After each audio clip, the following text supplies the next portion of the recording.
So today it's about the Commonwealth's budget.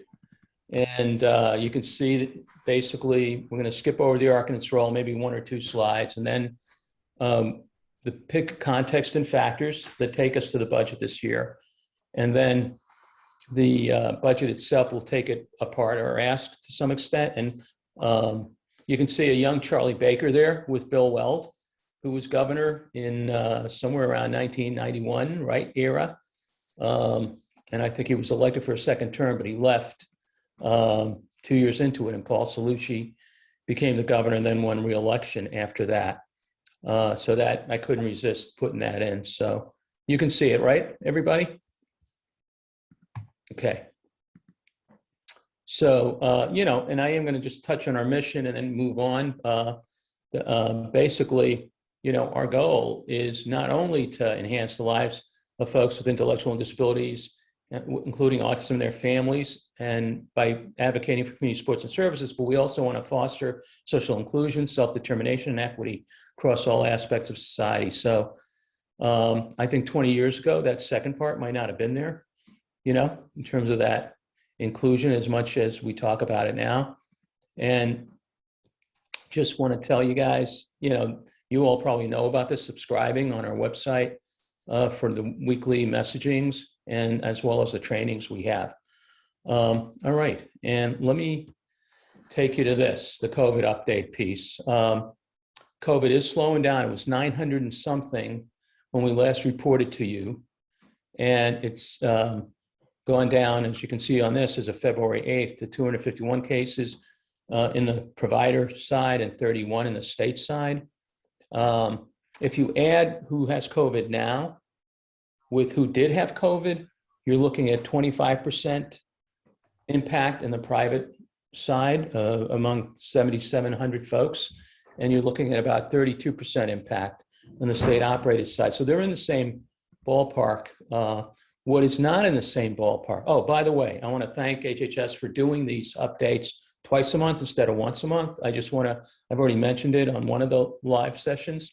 It's great that they went from doing it monthly to twice a month as Omicron kicked up. And then I also want you to know that the Commonwealth is dispersing free iHealth rapid antigen tests to day services broadly defined across the state to help support them to stay open. Okay, so that's not a little thing. And I think that was announced about 2 weeks ago, if I remember right, a week ago, something like that.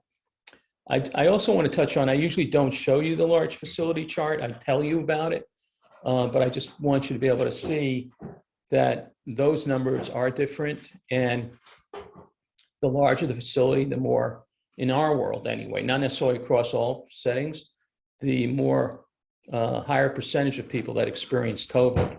So we have 32% that experienced it, went up to 44% when you count the people that are actively having it now, and 67% at Hogan. So 44% at Rentham State School, 67% experienced it. So it's just something to always keep in mind, because people during times like these, they say, oh yeah, let's just go ahead and rebuild large settings. And then if you don't have enough staff, you can supervise people and so on and so forth. But it doesn't, as you can see with COVID, it doesn't always work out the best way, even if you have long-term staff at these settings.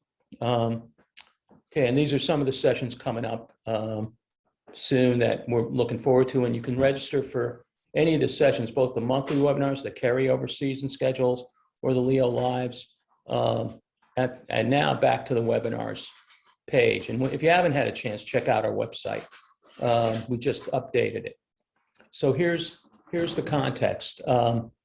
We still have a workforce crisis, and it's gotten a lot worse. In fact, I would say it's kicked up above the COVID situation. The uncertainty of COVID, and we'll touch uncertainty one more time in terms of the context of our advocacy. We don't know, right? We don't know if it's done or not. The lack of services for many, we estimate 5,000 people in terms of not having access for day and employment services. There's still the ongoing things that we advocate for, right, year in, year out for people with disabilities. There's inflation that's sort of reared its head, which, I was listening to one of the analysts, and they said, we have a whole generation of economic folks that haven't had to deal with inflation. So there is a certain uncertainty, both about COVID and the economy, that we're in the midst of our advocacy. Our advocacy has to be strong because of that, because we're up against other factors, okay? And if we don't get momentum going, we won't be able to achieve some of the results we want. So looking ahead, some of the big principles around our advocacy: let's extend the ARPA support permanently in terms of the workforce and other resources. Let's get additional revenue to address funding these positions at the 75th percentile when they evaluate rates and how to fund these services, and get to at least the $20 an hour range and above for direct support staff. Let's grow supports packages. Those are packages that people individually get. Some of you know about them through family support or SQUAL. Some of you know about it through self-determination. That's the participant-directed program, an agency with choice. But if we can grow those services to rival the size of congregate services, I think we have a better chance of getting the salaries where we need to be across the board. But at the same time, we're building more choice, aren't we? For people with disabilities. Let's leverage technology, and most of all, something that doesn't cost any money, but takes work and sweat equity, is building a culture of social inclusion inside our service system and outside our service system, because we haven't sort of conquered that yet at all. This is how the governor sets up his budget. I'm not going to have you look at that. Sorry, it's so small. When you go online to mass.gov/ANF, that's how you see the budgets. And this is, again, the governor's proposal in his and his team's format, administration and finance format on the web. We take that information and we've broken it up into 3 blocks. And I don't know how many of you have gone on our website, arcmass.org, and gone to take a look at our site in terms of the advocacy page. We do have, printed there under advocacy budget, you would see the detail, in terms of, a fact sheet that covers everything. I broke it up into thirds because it's really hard to show you the numbers when you look at the whole thing together, okay?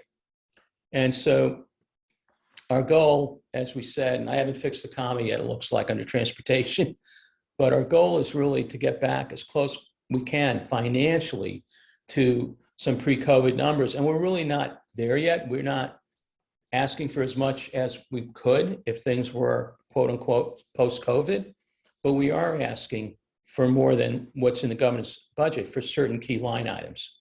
So let me talk about transportation and community day work. See, here's transportation, community day work together. And as you can see, the final budget in transportation was $27 million. The governor asked for 3.7 million less, 3.8 million less. Why? Because attendance is down, right? At the day settings. The same with community day work. Asked for 7 million less, 7.5 million less. And we're asking for 51 million more, okay? We're asking for 9 million more practically in the transportation. Is that, what are we being ludicrous, or is there a reason to why we're doing that? There is. We're saying too many people were not touched who couldn't get into day services over the past 24 months. No matter how people tried, in certain maybe areas, people did better than others, and Kerry and Maura, Kathleen, and others on the team have heard some positive stories of how certain area offices, certain organizations, providers went that extra mile to try to reach people. But there was no fiscal mechanism that really loosened things up past March and the end of June in the first quarter of COVID, if you recall, which is ancient history now, right? 24 months ago when it started. Well, in March, it'll be 24 months. So we're saying, look, we want these line items to be more aggressive than the governor did. Plus, I'll get to it in a few minutes later, we also want language, both in our regulations and, if you want to get reimbursed from the federal government, the language has to change in our federal waivers with the federal government, so that if the money's not being spent, and we know we're running under a certain number of people, that money can be translated into stipends, resources for individuals and families at home. Okay, and you say, well, what good is that if they can't hire staff either? Well, in fact, the more you disperse the dollars and decentralize, there are some individuals and families that can find staff, right? Or through their network, or maybe there's parents who can't work and the money helps them, who they've given up their financial. Maybe there's a sibling who's not working. Maybe the self-advocate, the person with the disability, has a broken iPad, broken computer. There's all kinds of resources that people need right now in the midst of this. And of course, things are more expensive. We just talked about inflation. So no, the resources could be really helpful. So that's explaining and we'll talk about the language one more time before I end the presentation and go to Q&A. The community residential, as you can see, that's up at about $38 million. Actually, sorry, $36 million from last year. We're sticking with that with the governor's proposal for now. There's going to be a rate setting process to increase the salaries, rates of folks, and we'll be advocating with other groups around that. And then technology for individuals, we're asking for 2.5 million. And basically we're doing that because we're saying if we don't keep moving on technology, that's a mistake, and we really need to keep doing that. Then we have other programs that either stayed the same or took more modest hits. The autism waiver for kids program, we're asking for nearly $1 million additional for that. In the governor's budget, it's basically level funded. Again, with the same principles about flexibility on resources. Autism Omnibus, which is for the adults, right? We're actually asking, we could ask for more if you looked at the true numbers over the last 2 years, what's happened. But we're asking for 5.4 million over the governor's request as opposed to level funding, because there are people who are not covered by turning 22 allocation that are adults that basically the funding never moved over, for them. And then finally, aging with DD, we're going to stick with that. There's other resources DDS can put with that, and that line item stayed the same for years. Turning 22, that's where you see, the governor's budget respond to the increased numbers. And again, we want flexibility because those monies could be used more flexibility. How many people who turn 22 have not gotten into a day program or employment program right now because there's not the workforce, right? So, we're happy he identified the money. We really appreciate it, but we want to see it flexibly used. And finally, DESE, we can't really tell in the governor's budget with DESE because there's never line item language. This is in the circuit breaker that goes to cities and towns. We're assuming he would have level funded it. We're asking for $1 million more in it. And in the House and Senate budgets, you actually see the language for the DESE program. So if it's just the way it is each year with the governor's budget. Okay, oops, did I just close it? No, I just closed it on me. Okay, I'm trying to get it to move. And then these are the last few line items that are there. And some line items don't have a request because we either don't know enough or they have other advocacy groups. Like, for example, the Mass Health line item that we're wanting to see funding for, oops, sorry, hold on. I don't know how I did that. We want to see funding for the AFC program and the PCA program. We really can't tell you what the number is, but we can advocate through language for those increases. And as you can see, there was increase for administration and state schools and state operated homes, significant increases. We're not, there's strong advocacy for that through the commissioner and unions. So there's different reasons what makes sense, what doesn't make sense for us. And then here's, the real importance of reaching your senator and representatives to talk about some of the language things. So one is allow responsible parties to be paid. What's a responsible party? It's a parent who's a guardian.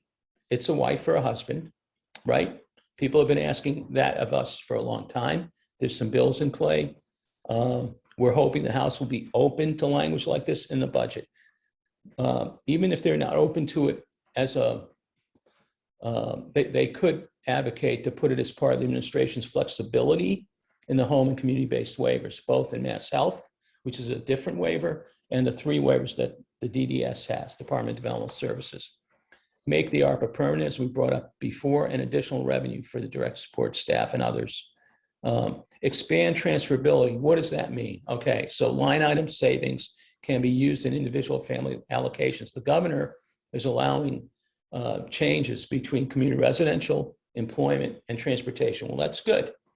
We're saying add family support to that, along with flexibility language. So why would we want family support? So the money can be switched into that line item for individuals and families. And number 4, revise regulations and waivers beyond April, assuming the emergency ends in April or May or June. Right now, it would end in April, to allow individuals and families for flexible staffing support, responsible parties, goods and services, you name it. So these are logical things to us after 24 months, and nobody knows when it's going to end. That's the problem, right? So let's spend, now that I did all that, let's see about any questions, anything to reinforce that I could have gone slowly on. Obviously, I wanted to, wow, I ripped right through it. I'm embarrassed how quickly I went through it. Sorry about that, folks. I'm happy to go back to a slide. Please feel free. What do you care about? What are the issues you're worried about in relation to the budget? And what can we do to answer any questions you might have? Feel free to jump in either through the chat or through, okay, Karen Perry Hi, Day. yes. Hi, Hi. good morning. And Good morning. I'm back with you again. I just wondered, I have one 19-year-old who will be turning 22 in a few years. I have already put in the information for him, and I have heard nothing back. He falls under not only developmental disability, but he falls under intelligence or ID. Sure. And so I'm concerned because I don't know what's How happening. old, Karen? How old right now? He is now 19, and Okay. it's been a year Yeah. since his information was submitted. And I know that, I'm speaking for me as an advocate, but I know that I probably can't be the only one who has not heard. You're not the only one. You're not, Okay. because they normally wait because of the number of students. Carrie, I know we suggest people do things anyway during this period, but often people don't get contacted until the youth are 20 years old. Carrie or Kathleen, you want to comment on that, or it's up to you? Carrie Mahoney. I can't hear you. I'm sorry, were you addressing me or you No, said Carrie, I'm asking Carrie to touch base. Yeah, okay. If she can. She's she's working on it. So there yeah, you go. We can hear you. There is also a shortage of psychologists who are doing eligibility reviews. And so people are backlogged in terms of getting eligibility done. So what might have been taken before, maybe 6 months max, there's people who are waiting a year now. Okay. Before they So even Carrie, hear. one other thing on that, Carrie, while you're talking. So let's say people get that, at least they know they're eligible, right, and have some level of priority, whether it's just for day programs, whatever. But often, do people get contacted for those next steps before the age of 20? No. Okay. And is 20, am I being optimistic when I say 20? Is it more likely 21? Yeah. Okay. So Karen, so here's the thing. You can do some things, though, yourself to learn about what's there in your area in terms of sports. Think and your son's needs. Think about, it's not going to be like it was in school, right? Is he in a regular school program or is he away from home? Yes, and residential setting, and yes, Okay. that would accommodate his needs would be with intellectual as well as developmental. Okay. And he's in a residential school setting? He's in a residential school setting, yes. Okay. So I would, I got to say, I would get to make sure his assessment is how you think it should be, what you already have, what's your backup information. Carrie, feel free to jump in on this. I'd focus on how the services that would be helpful to him and pick your 3 non-negotiables in that. Okay. We always, because, it gets really messy once you get to reality. And if you have a great service coordinator, you're going to have but you may not. You may get a good one or a whatever one. So you Okay. want to be prepared, okay? And you can talk to Mhm. other families about their experiences. Hey, Leo, it's Yeah. Mara. I Hi, would Maura. jump in Yeah. because I'm in the same situation. So, my son is 20 though, and we did get eligibility and hear back from DDS on him being eligible, but I haven't, heard on those next steps that you were talking about, Leo. Yeah. And I do think reaching out to your transition coordinator is definitely worthwhile. Just keep on nudging, keep on reaching out. Let them talk to you about what they're thinking, what they could be scoping out things right now. So do you And know who you're? you mean the DDS transition I coordinator, do, right? yes. Who's Yes. got a bit of caseload. Okay. So she's right. If you don't nudge, that's a great point because that person has a caseload. Yeah, Neil's up there. So Yep. Yep. I was thinking he was 19, but he's 20. 20. 20. Well, mine will be 20 in June. However, it's been a year at this point. And yes, I kind of got the impression that I'm not sure whether the coordinator I have is a transitional coordinator. That's a question. But I plan on reaching out again. Right. And I was told that there was a shortage at one point, but that was well over 4 to 5 Yeah. months ago.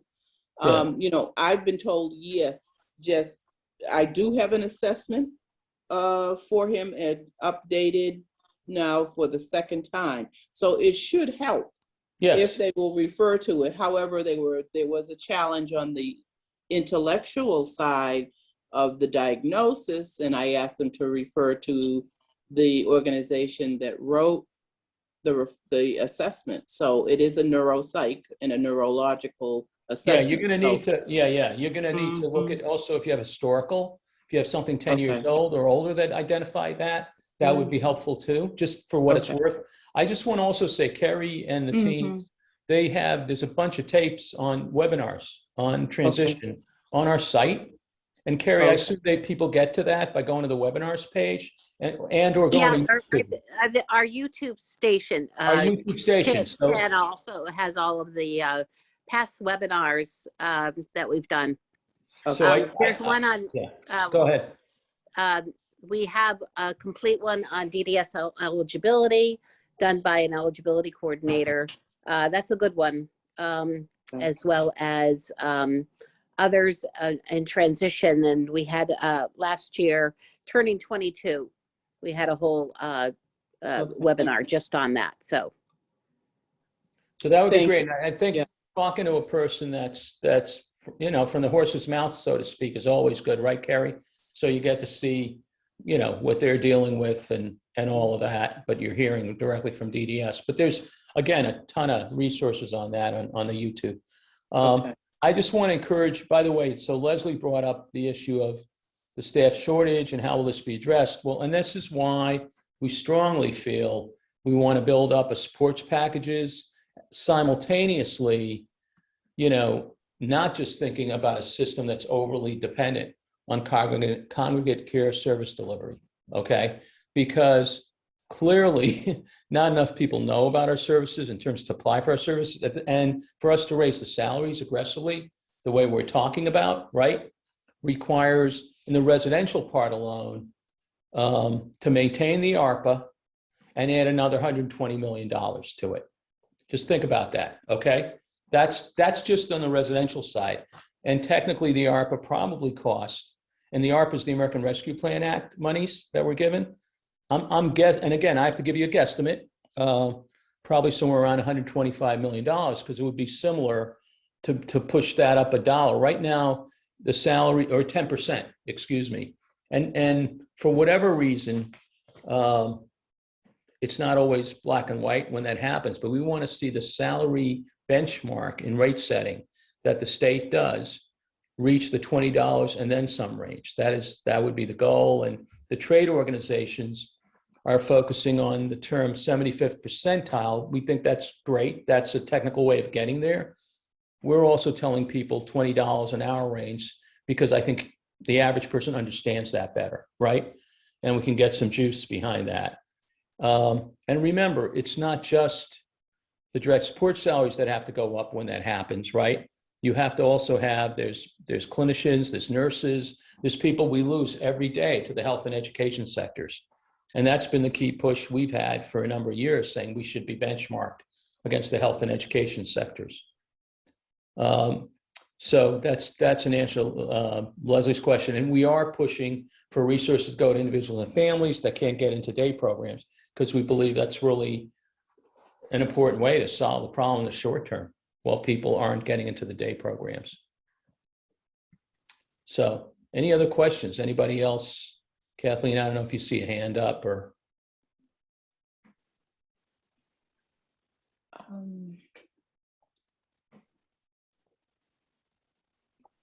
So I'll tell you what, I'm going to stop this share and I'm going to go onto the website, okay?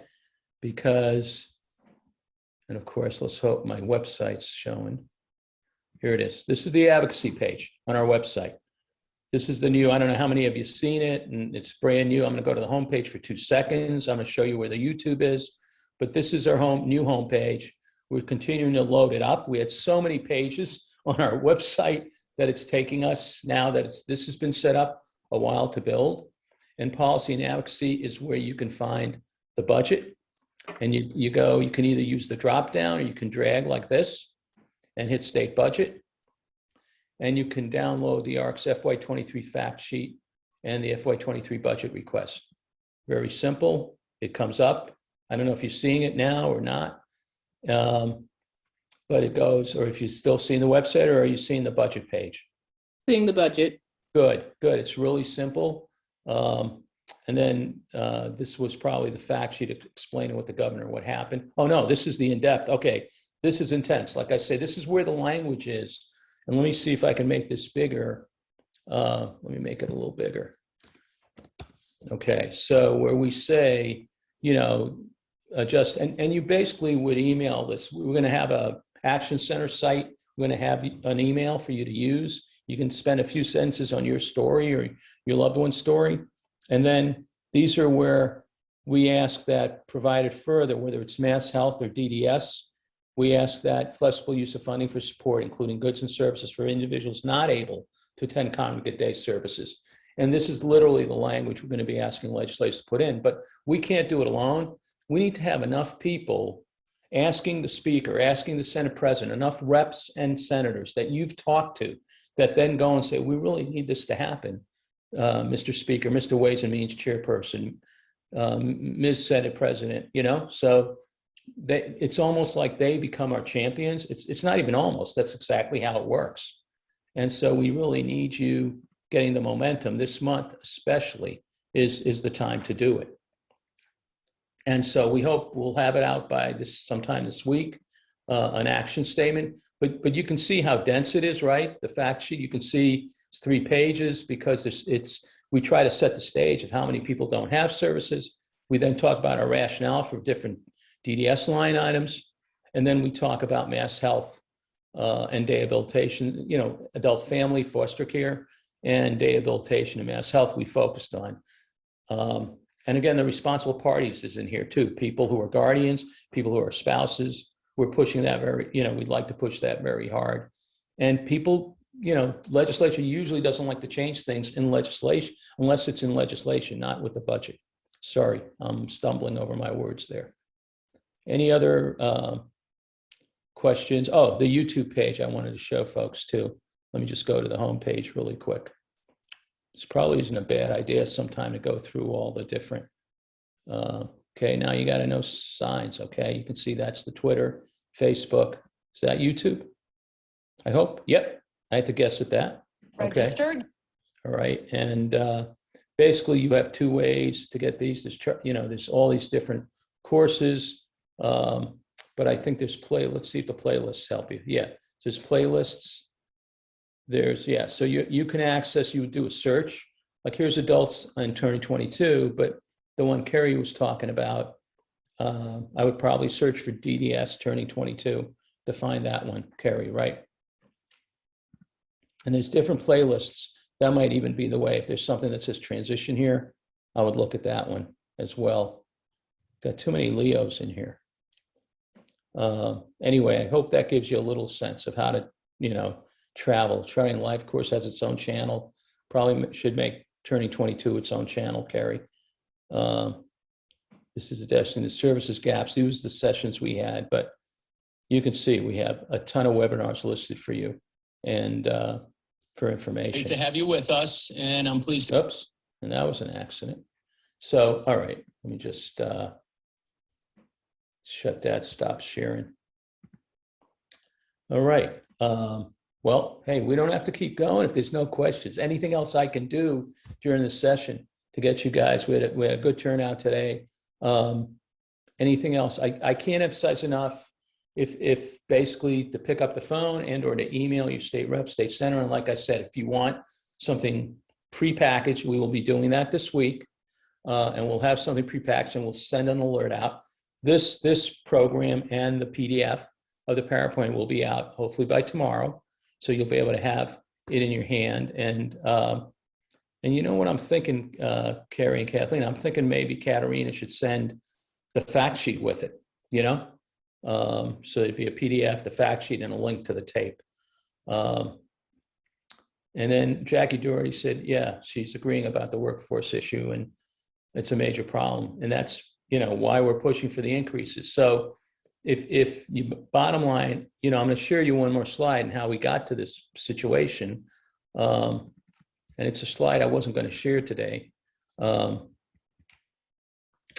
This is a history of the rate reviews. So people will say, hey, why doesn't a provider pay more? Well, between 87 to 2007, there hadn't been a rate adjustment to the human services, and especially in our space. In the past 6 years, before 2000, this is old, so it's before 2021 budget. So before 2020, the previous 6 years had totaled $170.5 million. And you say, wow, that's a lot of money, 170, right? 0.5 million. In fact, though, that was 6 years of funding. In 2021 alone, the secretary authorized 100 and the governor's 160 million just for the rates that year. Rates get changed every other year for services. Just think about that. And the rates in the odd years that get proposed, those rates, so in other words, this year is an even year, but they're getting proposed for 2023. Those rates are for a bigger cluster of services than the rates that are in the previous year. They might not be a huge difference, but in 2021, there was a $400 million difference. So it's significant variance. So that 160 million, we were given 125 million of it. And that's what necessitated a 10% on average increase in residential. That's how we know that's the number we need. You know, this year we probably need more than that. It's obviously, we had advocated that year, by the way, for 220 million across the board, because we didn't want to be selfish and just say, give DDS services the money we need. We were saying across the board, 10% would be 220 million. Well, COVID hit right after it. We did get 10%, and we got 130 or so million out of the 160. So think about that, how significant, you know, that variance is. This year, they're putting 230 million on the table, realizing they need to do something significant, right? And that we have a serious workforce problem. We're saying, great, awesome. We got to double that probably across the board, but for DDS, residential and related services, we need at least probably 130, 140, if it's grown, right? Million twice just to get to where we need to get to. That doesn't include employment, family support, and those other services. So just to give you a feel of what we're up against in terms of the advocacy we need to do together, okay? And I think this is, you know, if there's no other questions or anything, I don't want to drone on. Just want to, you know, say, appreciate your activism, and let's just keep working together. We can do it. Let's get the momentum going. Let's get some converts on board, you know, and we'll share this information with you over the next couple of days into your mailbox, okay? Have a great week. And next week is 21st, so I think we're off. Yeah, so we'll be back on the 28th, and then it'll be Maura and Ellen talking about advocacy around these issues, you know, how to then strategy-wise. Take care. Bye-bye. Bye. Thank you, everyone.